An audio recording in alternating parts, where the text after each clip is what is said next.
बीदर जिला प्रभारी मंत्री ईश्वर खंडरे ने स्नातक निर्वाचन क्षेत्र के कांग्रेस उम्मीदवार डॉक्टर चंद्रशेखर पाटिल को समर्थन देने की अपील की। खंडरे ने आज पत्रिका भवन में पत्रकारों से बात करते हुए कांग्रेस द्वारा किए गए विकास कार्यों का हवाला देते हुए आगामी विधान परिषद चुनाव में कांग्रेस को मजबूत करने की अपील की।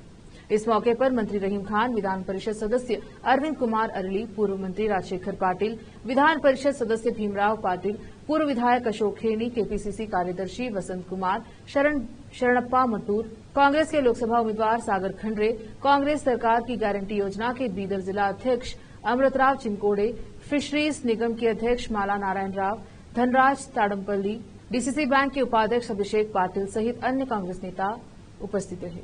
ಮತ್ತು ಬೀದರ್ ಜಿಲ್ಲೆ ಜನರಿಗೆ ಕಲ್ಯಾಣ ಕರ್ನಾಟಕದ ಎಲ್ಲ ನಮ್ಮ ಭಾಗದ ಮತದಾರರಿಗೆ ನನ್ನ ಪರವಾಗಿ ನಮ್ಮ ಪಕ್ಷದ ಪರವಾಗಿ ನನಗೆ ಬೆಂಬಲಿಸಿದ್ದಕ್ಕಾಗಿ ಪ್ರೋತ್ಸಾಹ ಮಾಡಿದ್ದಕ್ಕಾಗಿ ಅವರಿಗೆ ಧನ್ಯವಾದಗಳನ್ನು ಅರ್ಪಿಸ್ತಾ ಇದ್ದೇನೆ। ಇದು ಪದವೀಧರ ಮತಕ್ಷೇತ್ರ। ಇವತ್ತು ಈ ಭಾಗದಲ್ಲಿ ಈಶಾನ್ಯ ಮತಕ್ಷೇತ್ರದಲ್ಲಿ ಸುಮಾರು 1,80,000 ಮತದಾರರಿದ್ದಾರೆ ಅಂದಾಜು। ಬೀದರ್ ಜಿಲ್ಲೆಯಲ್ಲಿ ಈ ಸಲ ಹೆಚ್ಚಿನ ಒಂದು ನೋಂದಣಿ ಆಗಿದೆ। 26,769 ಪದವೀಧರರು ಮತದಾರರಾಗಿದ್ದಾರೆ।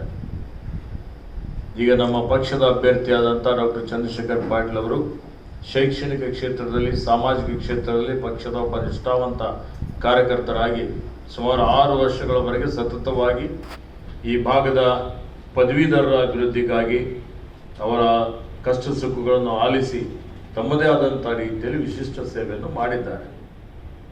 ಇವತ್ತು ತಾವು ನೋಡ್ತಾ ಇದ್ದೀರಿ, ಹಿಂದೆ 10 ವರ್ಷ ಕೆಳಗಡೆ ಭಾರತೀಯ ಜನತಾ ಪಕ್ಷ ಕೇಂದ್ರದಲ್ಲಿ ಅಧಿಕಾರಕ್ಕೆ ಬಂತು। ಅಧಿಕಾರಕ್ಕೆ ಬರೋಕ್ಕಿಂತ ಪೂರ್ವದಲ್ಲಿ ಬಹಳ ದೊಡ್ಡ ದೊಡ್ಡ ಭರವಸೆಗಳನ್ನು ಕೊಟ್ಟಿದ್ರು, 2 ಕೋಟಿ ಉದ್ಯೋಗ ಸೃಷ್ಟಿ ಮಾಡ್ತೀವಿ ಅಂತ।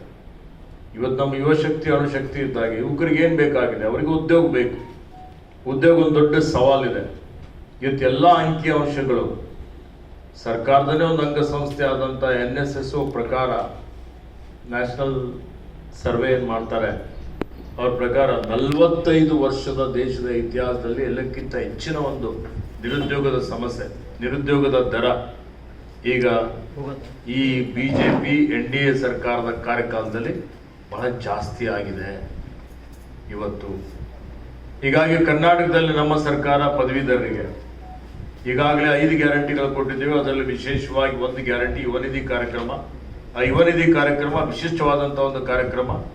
ಯಾರು ಪದವಿ ಮುಗಿಸಿದ್ದಾರೆ, ಪದವಿ ಮುಗಿಸಿ ಅವರಿಗೆ 6 ತಿಂಗಳವರೆಗೆ ಉದ್ಯೋಗ ಲಭ್ಯ ಆಗಿಲ್ಲ ಅಂಥವರಿಗೆ ಮತ್ತೆ ತರಬೇತಿ ಕಾರ್ಯಕ್ರಮ ಈಗಾಗಲೇ ಜಾರಿಗೆ ತಂದಿದ್ದೇವೆ।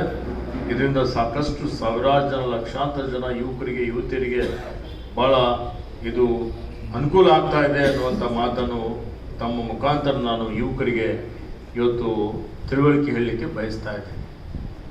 ಅದೇ ರೀತಿಯಲ್ಲಿ ಇವತ್ತು ಕೇಂದ್ರದಲ್ಲಿ ನಮ್ಮ ಸರ್ಕಾರ ಈಗೇನು ಅಧಿಕಾರಕ್ಕೆ ಜೂನ್ 4 ನಂತರ ಬಂದ ಮೇಲೆ ಇನ್ನು 5 ಪಂಚ ನ್ಯಾಯ ಗ್ಯಾರಂಟಿಗಳನ್ನು ನಾವು ಕೊಟ್ಟಿದ್ದೇವೆ। ಈ ಪಂಚ ನ್ಯಾಯ ಗ್ಯಾರಂಟಿಗಳಲ್ಲಿ ಒಂದು ಇವತ್ತು ಯುವ ನ್ಯಾಯ। ಯುವ ನ್ಯಾಯದ ಅಡಿಯಲ್ಲಿ ನಾವು ಘೋಷಣೆ ಮಾಡಿದ್ದೇವೆ, ಯಾರು ವಿದ್ಯಾವಂತ ಯುವಕರಿದ್ದಾರೆ ಅವರಿಗೆ ಇಲ್ಲಿರುವಂಥ ಏನು ಇವತ್ತು ಸರ್ಕಾರಿ ಸ್ವಾಮ್ಯದ ಕಂಪನಿಗಳಿರ್ಬೋದು, ಖಾಸಗಿ ಕಂಪನಿಗಳಿರ್ಬೋದು, ಆ ಕಂಪನಿಗಳಲ್ಲಿ ಅವರಿಗೆ ತರಬೇತಿ, ಅಪ್ರೆಂಟಿಸ್ಶಿಪ್ ಟ್ರೈನಿಂಗ್, ವೃತ್ತಿ ತರಬೇತಿ ಕೊಡುವಂಥದ್ದಕ್ಕೆ ಅವರಿಗೆ ಖಾತ್ರಿ ಕೊಟ್ಟು, ಅಂದರೆ ಅವರಿಗೆ ಆ ಒಂದು ಕೌಶಲ್ಯ ತರಬೇತಿ ಕೊಟ್ಟು ಮುಂದೆ ಅವರಿಗೆ ಶಾಶ್ವತವಾಗಿ, ಖಾಯಂ ಆಗಿ ಉದ್ಯೋಗ